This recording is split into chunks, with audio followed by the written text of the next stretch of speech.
Baik, yang terhormat Bapak Sekjen Kemdagri, Bapak Dirjen Otda Kemdagri, Bapak Dr. Akmal Malik, yang terhormat Bapak Rektor IPDN, para narasumber dan Bapak Ibu sekalian, serta di mana saja berada. Pertama-tama terima kasih banyak pada Bapak Rektor IPDN yang telah berkenan memberikan kesempatan untuk dapat berbagi dalam diskusi di seminar ini. Panitia mohon ditampilkan materi saya. Bapak Ibu sekalian, sebagaimana tadi sudah disampaikan oleh para narasumber bahwa Undang-Undang Nomor 21 Tahun 2001 tentang otonomi khusus bagi Provinsi Papua, langsung ke next slide aja, itu lahir untuk dua hal. Yang pertama itu sebagai resolusi konflik Papua, dan yang kedua sebagai program atau implementasi percepatan pembangunan kesejahteraan. Nah, kenapa sebagai resolusi konflik? Karena kelahirannya itu diawali dengan konflik berkepanjangan yang terjadi sejak tahun 1960 sampai dengan tahun 2000. Sehingga pada tahun 99 dan tahun 2000 itu lahir dua TAP MPR yang mengamanatkan harus ada resolusi konflik dan percepatan pembangunan kesejahteraan. Yang kedua, kenapa perlu ada percepatan pembangunan kesejahteraan? Karena teman-teman provinsi lain, mulai dari Aceh sampai dengan Maluku, itu sudah mulai membangun provinsinya sejak tahun 1945. Sedangkan Provinsi Papua itu baru mulai membangun dengan Undang-Undang Nomor 19 Tahun 1969 tentang pembentukan Provinsi Irian Barat dan Kabupaten Otonom di Provinsi Irian Barat. Jadi tahun 1970 itu baru ada Provinsi Irian Barat dan 9 bupati. Oleh karena itu pembangunannya itu dimulainya belakangan. Oleh karena itu perlu didorong, diberi percepatan supaya bisa dalam satu front line bersama teman-teman provinsi yang lain. Next slide. Baik,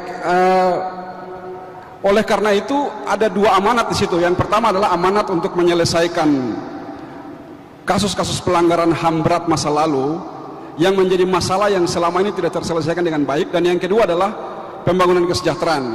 Next slide. Jadi Bapak Ibu sekalian, saya biasa sampaikan bahwa tanah Papua, tanahnya ini itu ibarat seorang gadis yang cantik yang diinginkan oleh banyak orang. Lalu orang-orang Papua itu ibarat orang tua atau ibarat bapak dengan mama dari gadis yang cantik itu. Karena mengetahui bahwa anak gadisnya ini cantik dan diinginkan oleh banyak orang, maka bapak dan ibunya ini selalu curiga terhadap setiap laki-laki yang lewat di depan rumahnya.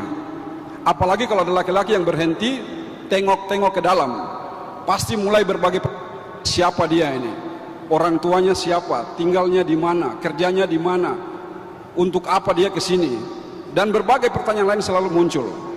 Nah, kita sendiri kalau mau memiliki gadis itu caranya macam-macam. Bisa saja kita ambil dengan paksa, atau bisa juga dengan cara yang lebih baik, kita datang menghadap orang tuanya, kita sampaikan keinginan kita bahwa kita senang dengan anak gadisnya. Bapak, mama, kalau bapak dan mama mempercayakan anak gadis ini kepada saya, maka saya janji saya akan jaga dia dengan baik, saya akan penuhi semua kebutuhannya, dan saya akan jaga bapak dengan mama juga. Kalau kita bisa meyakinkan hati kedua orang tuanya bahwa kita bermaksud baik, maka kedua orang tuanya akan bilang begini, anak laki-laki, mohon maaf, selama ini kami hanya mendengar dari cerita-cerita orang saja bahwa anak ini orangnya jahat, tukang mabuk, tukang rampok, tukang bunuh, tapi ternyata anak ini orangnya baik. Oleh karena itu begini, tidak usah bawa anak gadis ini pergi. Bapak dengan mama ini sudah tua. Di depan rumah ini ada laut, ada kali, banyak ikan di sini. Di belakang rumah ada sagu banyak. Di sini ada sayur, di sebelah kiri ada rica, tomat, semuanya ada. Tidak usah pergi, tinggallah sama-sama bersama kita di sini, dan kau jaga anak gadis ini, kau jaga juga kebun, kau jaga dusun, kali, laut, semua kau jaga di sini. Next slide. Nah, pada tahun 60-an kondisi Papua itu seperti itu. Jadi dari arah barat laut itu datang Jepang, menduduki Biak, Babo, Bentuni, dan sebagian Jayapura. Dari arah timur itu datang Inggris dari Port Moresby, masuk di Mare. Tujuannya mau ngambil ini Papua. Dari arah selatan ini, dari bawah sini kalau di pulau ini datang juga Australia dengan Selandia Baru mau ngambil juga Papua. Lalu dari arah tenggara sini datang juga Indonesia di bawah pimpinan Komodor Yosudarso mau ngambil juga Papua. Lalu dari arah timur laut datang Amerika di bawah pimpinan Jenderal MacArthur, sempat melumpuhkan Jepang di Jayapura dengan di Biak dan Babo. Lalu di atas tanah ini ada duduk juga Belanda. Belanda ini dia bilang, loh kalian ini mau ngapain? Papua ini punya saya. Nah, pada saat itu Ratu Juliana, anaknya namanya Beatrix, dia perintahkan kapal perang terbesar Belanda dari Rotterdam, itu namanya Karel Doorman, datang untuk mengusir semua mau ngambil Papua. Lalu ada saudaranya Presiden John Kennedy, namanya Robert Kennedy, itu dia mempertemukan Presiden Soekarno dengan Presiden John Kennedy di Dalat di Vietnam. Dia sampaikan bahwa kita tidak usah ikut merebut Indonesia, Papua. Kita cukup membantu Indonesia dan kita tidak akan kehilangan hak politik dan hak ekonomi di Papua. Maka lahirlah sejumlah pertemuan-pertemuan Indonesia dengan Belanda yang difasilitasi oleh Amerika. Nah, sejak itu pada tanggal 19 Desember 1969 itu Presiden Soekarno mengeluarkan Trikora yang membubarkan pemerintahan yang dibentuk oleh Belanda pada waktu itu, sehingga terjadilah perang. Maka terjadilah tindak kekerasan yang luar biasa di Papua. Next slide. Nah, ada masalah-masalah yang saya kelompokkan yang harus kita selesaikan. Kedua kelompok ini dipisahkan oleh kata di saja. Ada masalah-masalah di Papua itu sama seperti masalah pendidikan, kesehatan, illegal logging, kemiskinan dan lain-lain, marginalisasi. Sementara di atas ada masalah-masalah Papua seperti pelanggaran HAM, rasisme dan lain-lain. Next slide. Nah, ada 4 hal yang melatar belakangi kenapa kita harus selesaikan dulu masalah-masalah itu sebelum kita lakukan percepatan pembangunan kesejahteraan. Yang pertama, latar belakang sosiologis itu adanya tindak kekerasan yang terjadi sejak tahun 1960 yang berpotensi terjadi pelanggaran HAM. Dan yang kedua, adanya ingatan penderitaan atau memoria pasionis. Jadi ketika terjadi perang puluhan, itu banyak anak-anak kecil yang menyaksikan bagaimana orang tua mereka itu gugur di depan mata mereka. Dan ketika mereka tumbuh menjadi dewasa, ini ada memoria, ada ingatan. Lalu anak-anak yang tidak sempat menyaksikan ini diceritain secara lisan turun-temurun bahwa dulu orang tua kalian itu mati dalam peperangan. Oleh karena itu kalian harus ingat, harus balas dendamnya. Oleh karena itu keadaan ini harus kita selesaikan. Kita harus sembuhkan dulu luka hati, baru kita bisa lakukan percepatan pembangunan kesejahteraan dengan damai. Next. Yang kedua, latar belakang filosofis. Sebagaimana kita ketahui bahwa perbuatan melanggar hukum dan HAM itu dapat merusak kebersamaan, dapat merusak nilai-nilai kebajikan, keadilan dan seterusnya. Next slide.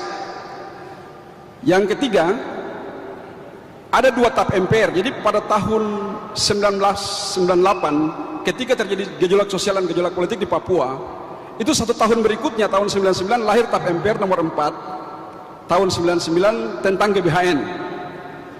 Kemudian tahun berikutnya, tahun 2000, lahir lagi tap MPR nomor 4 tahun 2000 tentang rekomendasi kebijakan dalam penyelenggaraan otonomi daerah. Nah, di dalam kedua tap MPR ini ada 2 amanat untuk Papua. Yang pertama, penyelesaian kasus-kasus pelanggaran HAM berat masa lalu. Yang kedua, melaksanakan percepatan pembangunan kesejahteraan di Papua. Next slide. Yang keempat, latar belakang yuridis. Ini secara operasional yang poin ketiga, ada amanat dalam Undang-Undang Otsus sebagai penjabaran dari tap MPR tadi untuk kita harus segera menyelesaikan kasus-kasus pelanggaran HAM. Karena Bapak Ibu, kalau Bapak Ibu baca, Bapak Ibu dengar berita di berbagai media tentang semua permasalahan yang terjadi di Papua, itu hanya satu saja, masalah pelanggaran HAM. Oleh karena itu, hal apa yang bagi orang Papua menjadi masalah, maka hal itulah yang sebaiknya kita selesaikan dulu sebelum kita melakukan hal-hal yang lain. Oke, next slide. Saya kira, jadi dulu kita melihat masalah Papua itu sepele saja. Kita melihat masalah Papua hanya disuarakan oleh segelintir orang saja. Dan masalah Papua kita anggap hanya diperjuangkan oleh sekelompok separatis saja. Bapak Ibu sekalian, pada tahun 60-an waktu Trikora, itu pejuang-pejuang Papua Merdeka seperti yang tadi Pak Komar sampaikan itu benar, bahwa sekarang ini tambah besar. Tahun 80-an itu mereka berjuang di hutan, karena waktu itu mereka lari ke hutan. Tapi tahun 90-an, kalau Bapak Ibu rekord baca semua berita-berita kasus-kasus yang terjadi, itu mereka sudah berjuang di Manokwari, di Jayapura, di Merauke, di kota-kota. Lalu tahun 90-an, dekade berikut lagi, itu kita sudah dengar mereka ditangkap di Jakarta, di Surabaya, di Bandung. Dan sekarang Bapak Ibu, kita sudah dengar mereka ada di Pasifik, ada di Eropa, ada di PBB, ada di... Jadi kita tidak bisa anggap sepele lagi. Harus kita serius menyelesaikan apa yang menjadi rekomendasi dari TAP MPR tadi. Next slide. Jadi dulu masalah Papua diperjuangkan dengan isu HAM, yang mana kita masih bisa klarifikasi dan dunia internasional pun masih bisa toleransi juga. Tapi ketika ada momentum untuk masalah Papua itu diperjuangkan dengan isu rasisme, maka rakyat Papua ini akan bangkit, akan merasa harga dirinya dan martabatnya direndahkan, dan dunia internasional pun akan bersimpati. Ini sangat berbahaya. Oleh karena itu, maka perlu penanganan masalah Papua secara lebih serius dan bermartabat. Oleh karena itu tadi saya kasih subtopik itu, bagaimana menyelesaikan masalah-masalah Papua secara bermartabat dengan cara rekonsiliasi. Kenapa rekonsiliasi? Karena rekonsiliasi diamanatkan dalam TAP MPR dan juga dalam undang-undang Otsus sendiri pasal. Ya, saya kira next slide saja. Ya, next saja terus ini. Baik, next saja. Ini langsung saja ke slide terakhir. Ya, oke. Jadi Bapak Ibu sekalian, di Papua, di kampung-kampung itu sering juga ada konflik yang berujung juga pada jatuhnya korban jiwa. Apakah konflik masalah perempuan, konflik masalah tempat cari makan, konflik sosial, konflik politik, misalnya masalah pemilihan kepala kampung atau kepala daerah, macam-macam. Yang juga ada korban juga.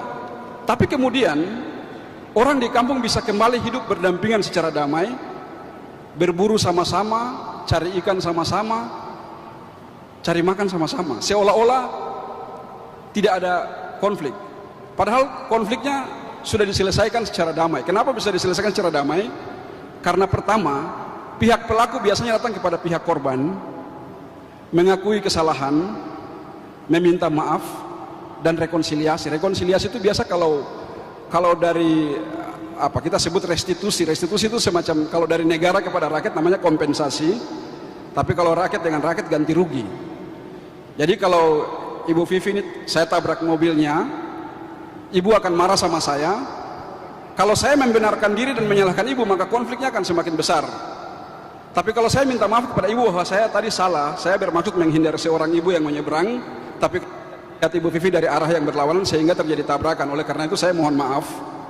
Selanjutnya saya akan memperbaiki, mengganti kerugian yang timbul, maka nanti Ibu ini bisa memaafkan saya. Jadi pertama harus ada pengungkapan kebenaran, lalu saling memaafkan berrekonsiliasi, dan yang ketiga adalah kompensasi atau ganti rugi. Nah, dulu Otsus ini lahir sebenarnya sebagai resolusi konflik, dimaksudkan untuk menyelesaikan masalah itu. Oleh karena itu kita harus kembalikan Otsus ke ranah yang tepat. Yang pertama, dia sebagai resolusi konflik antara orang Papua dengan Jakarta. Yang kedua, sebagai instrumen percepatan pembangunan kesejahteraan di Papua. Saya kira itu poin saya. Demikian, terima kasih, waktu saya kembalikan. Terima kasih.